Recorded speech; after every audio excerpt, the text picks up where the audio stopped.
and both of us were completely unaware that in Jalalabad, Afghanistan, 22-year-old specialist John Dawson of Whitensville, Massachusetts, was killed by small arms fire on an escort mission while supporting Operation Freedom Sentinel.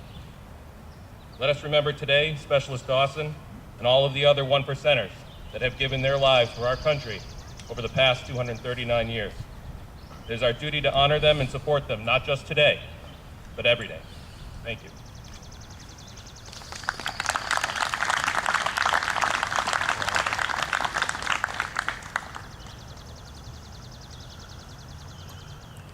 At this point, I'd like to introduce the senior member of our state delegation, Representative James Maselli.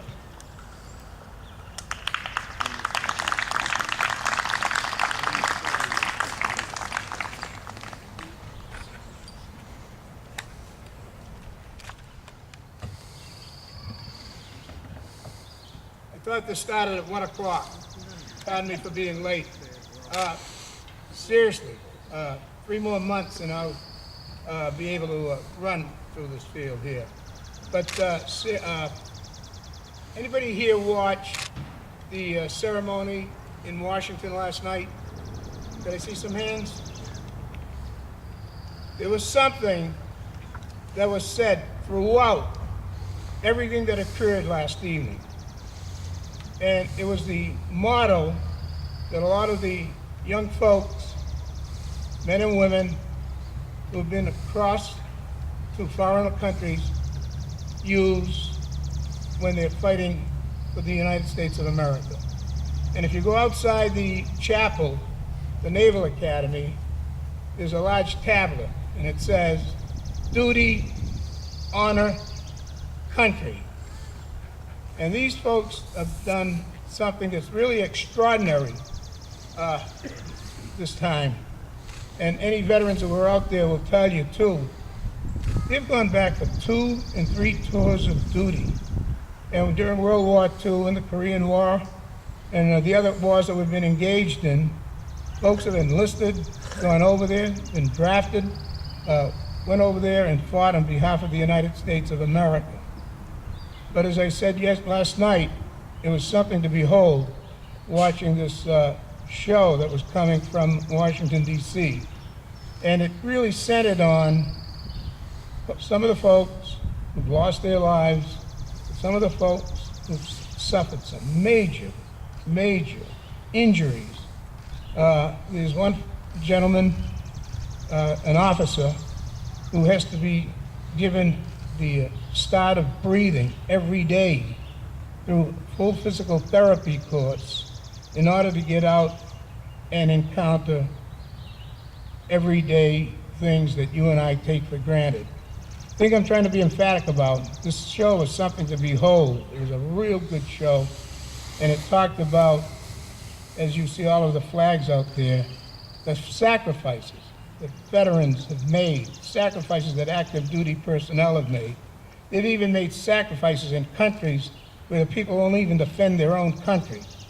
And as I said, duty, honor, country, and I'd like to say a few more words, and I think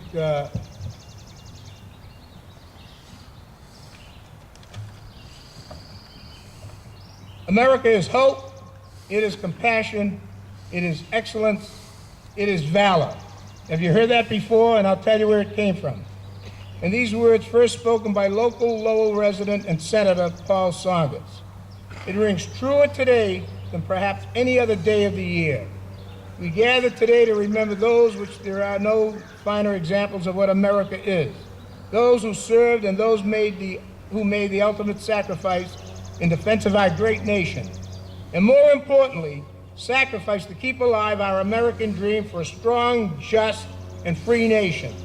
The men and women of our Navy, Army, Air Force, Coast Guard, and the Marine Corps are unmatched in their valor as they stand vigilant and watch for any and all threats, foreign or domestic, without fear or hesitation to stop such a threat from reaching our shores. These soldiers stand unmatched in their measure of excellence, and I mean it that emphatically. We have the finest Army in the world, surpassing the highest of standards physically, mentally, spiritually They do not strive to be the best, but they are the best. Our country has to offer nothing any finer than the people that we're sending over there now. These are the best. They are compassionate as though they fight. They do so not to vanquish their enemy, but to defend truth, justice, and freedom from the likes of tyranny. They are also hope as they serve to ensure that our country lives to continue our quest for a more perfect union. Regretfully, some of these men and women do not make it home. I think we know that. While defending and ensuring the rights and lifestyles that we are fortunate enough to have here at home, they gave their lives in defense of their nation and ideas of liberty and justice for all. And you know, not only, as you know, the people die in defense of our country overseas, they come home, and a lot of the strength that they have has been sapped in doing what they had to do on behalf of us. We must never forget that. For this, we must honor their sacrifice through remembering these soldiers not only just on today, Memorial Day, but every day we rise. We must act on and honor their legacy by attempting to be every bit as hopeful, compassionate, brave, and excellent as these heroes were. And after we continue on today, we should not stop reflecting on those heroes who gave it all. But in each moment throughout our lives, as it is the soldier and the fallen who made it all possible to be where we are today, duty, honor, country. They live by that. Men and women live by that when they're in the service of their country. And no sacrifice is too great. And I'll say it again, it's a shame that we read in the last few days about the Iraqi army packing up everything and taking off. Although they outnumbered their enemy, although they could have fought, they had better equipment, they ran. But our people don't run. I don't want to be overly dramatic. They stay there and they do what they had to do. They left their families, their friends, their jobs, everything. And these young people who are over there today are doing what their forefathers did. They're over there today, and we owe them a great thanks, and we owe the folks who are being remembered here today a great thanks for what they do. And I'll say one more thing. I think we've got a great band there. So I'm going to put together a good program along with the veterans agent, and I can still wait to hear the docile tones of the music in the background here. And what a nice turnout today. And it's a shady day. It's not one of those nice sunshiny days that brings everyone out. But what a nice crowd we have here today. And they're starting to form along the parade route. And it's a great honor for me to be here. I wouldn't miss it. As I pulled up, I turned to Dave, who was driving the car, and I said, "What time is it?" He said, 10 off. I said, "You sure that didn't say 12? And as I was getting out of the car, he swears it didn't. But thank you very much, and I thank you for allowing me to come here and speak to you. Thank you.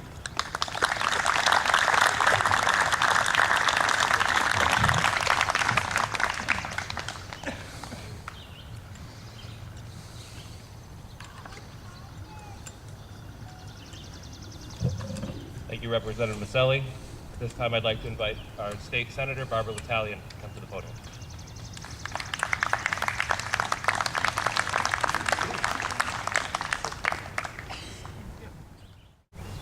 Good afternoon, everyone. It's been a beautiful day to be out and about. I've been to Lawrence, to Dracut, and now here to Tewksbury today.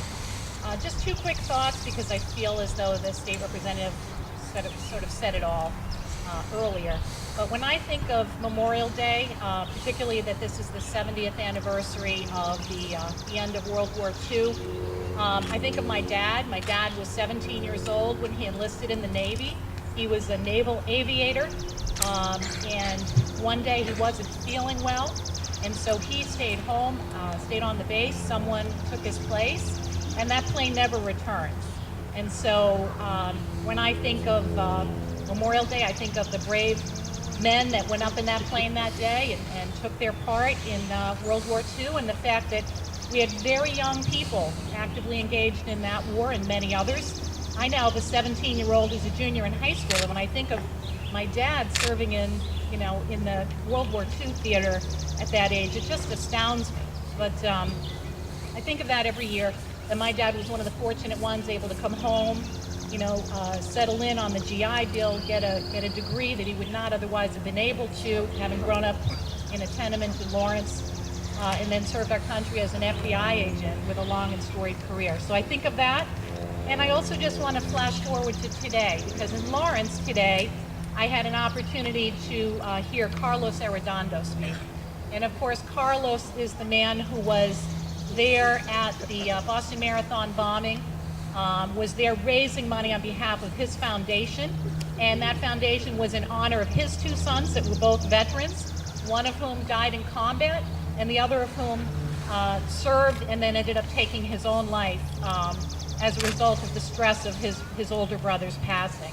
And just the incredible humility that Carlos possesses, and he's decided that what's going to work for his family and going to make sense of what's happened to his two sons is to really try to help other families who are suffering post-traumatic stress disorder. He mentioned today, and I think it's worth reminding people, that there are 22 suicides per day from our current generation of veterans. And so had a long conversation with him this morning about ways in which we can better work with him, better fund treatment and suicide prevention for not only our returning vets, but for their family members as well. So I'm proud to be here. I will be marching with you in the parade. I just did a 3-mile parade route and draped it in my heels, so we'll see how long my feet hold up. But I'm glad to be here, proud to be here, and you can't really say Happy Memorial Day. It's a day of reverence. It's a day of thoughtful memory. So I guess I will just say that I'm grateful for those who've gone before us and served, and I'm mindful of the fact that we need to support those who are serving us today and their families as well. Thank you very much.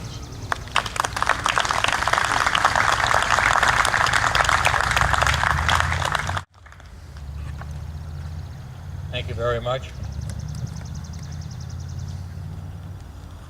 I now ask the Boy and Girl Scouts of Tewksbury to lead us all in the Pledge of Allegiance. Please stand and salute.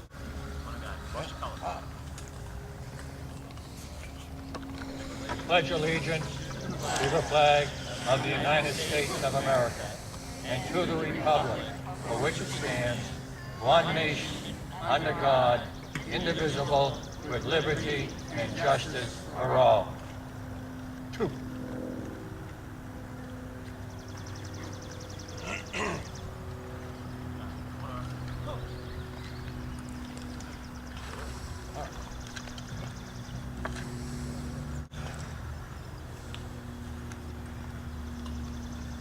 I would now like to, it is my pleasure to introduce our guest speaker, Colonel David W. Hiltz, is the Chief of Family of Systems Architecture Team, Hanscom Air Force Base, Mass.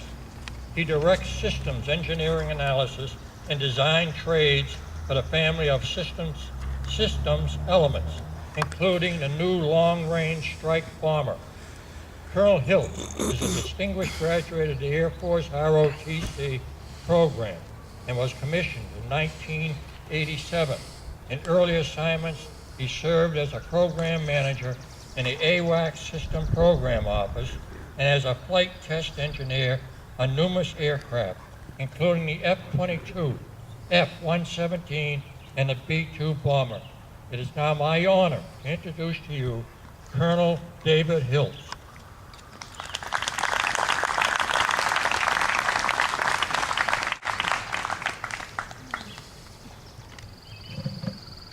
Thank you all for being here this afternoon.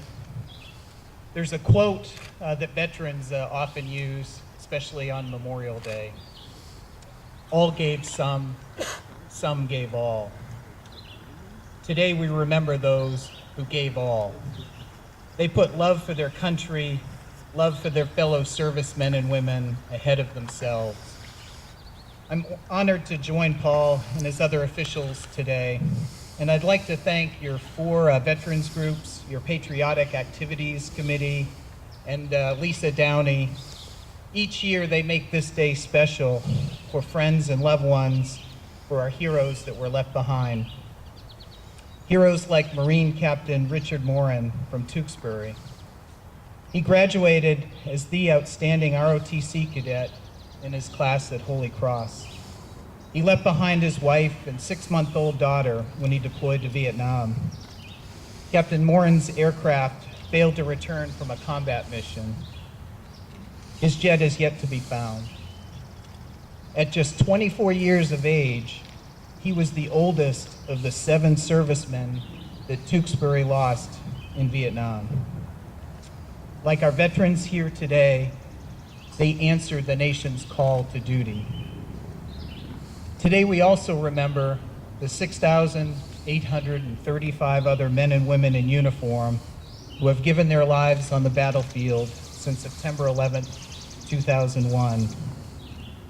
I'd like to thank those of you who ran in this morning's Memorial Day 5K run with proceeds to benefit the 9/11 Committee of Tewksbury, Strong Waters Veterans Programs. These efforts help us remember Peter Gay and Peter Paul, who died on 9/11. They were from Tewksbury, and the companies they served, Raytheon and Teradyne, provide our soldiers, sailors, airmen, Coast Guardsmen, Marines, the extraordinary capabilities that they need to be effective downrange. This was also the case in World War II, when our veterans, including Tewksbury's William Ford, Dick Holland, Herbert Perkins, they literally changed the world by freeing large parts of Europe, Asia, and Africa. The amazing stories they can share with you illustrate why America calls them the greatest generation. My family and I were humbled when we had the opportunity to tour the World War II battlefields around the town of Bastogne. There, American airplanes dropped supplies and attacked the enemy, helping rescue that town. And then that region, over 600,000 Americans, think about that number again for a moment, 600,000 Americans were engaged in the Battle of the Bulge. And one of them was William Ford, here in the wheelchair today. Belgians living in this region still put up new memorials across the countryside, laying flowers honoring America's sacrifices there. And my words here this afternoon really can't do it justice. These monuments, small and large, are an amazing display of our fallen servicemen. In that region of Europe, they know that their lives are fundamentally different today because America gave their lives so that all of us could live in freedom. In the words of Reverend Lawrence Smith, let us never forget that our nation was built by people who were not afraid to take risks. Without risk, there is no challenge. Without challenge, we do not grow, we stagnate. This gift of freedom they gave us is inspiring. And as Bill mentioned in his opening prayer, Scripture tells us that there is no greater love than to lay down one's life for one's friends. Thank you, and may God bless all of you and our great nation.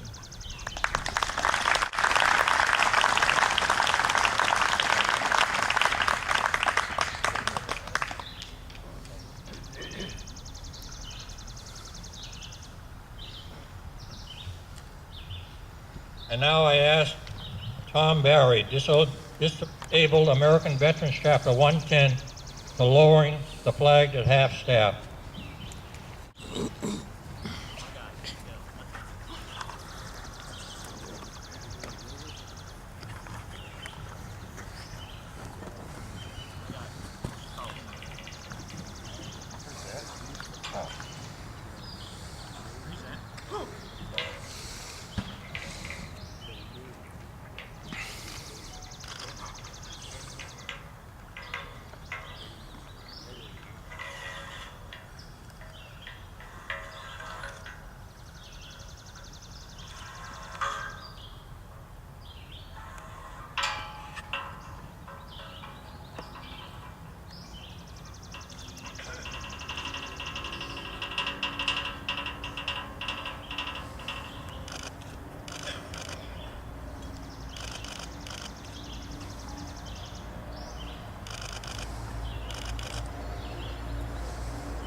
And I ask now Mrs. Arlene Wright and the Tewksbury Swinging Seniors to the singing My Country 'Tis of Thee.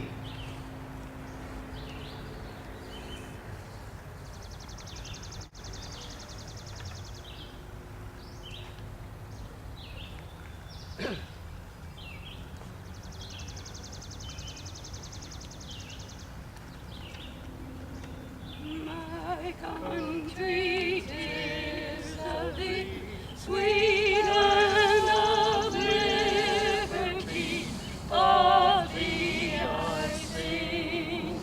And where my fathers died, land of thy pilgrims' pride, from every nation's side, let freedom ring.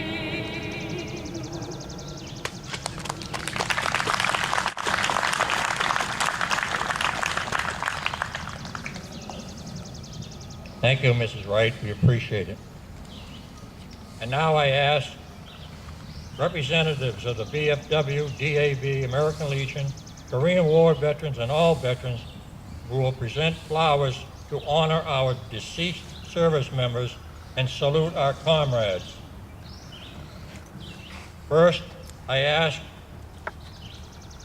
Miss Courtney Graffio to recite the poem In Flanders Field.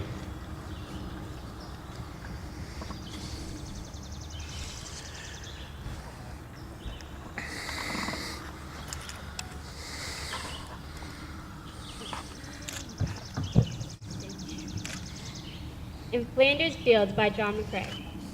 In Flanders Fields the poppies blow, between the crosses, row on row, that mark our place, and in the sky, the larks still bravely singing fly. Scarce heard amid the guns below, we are the dead, short days ago.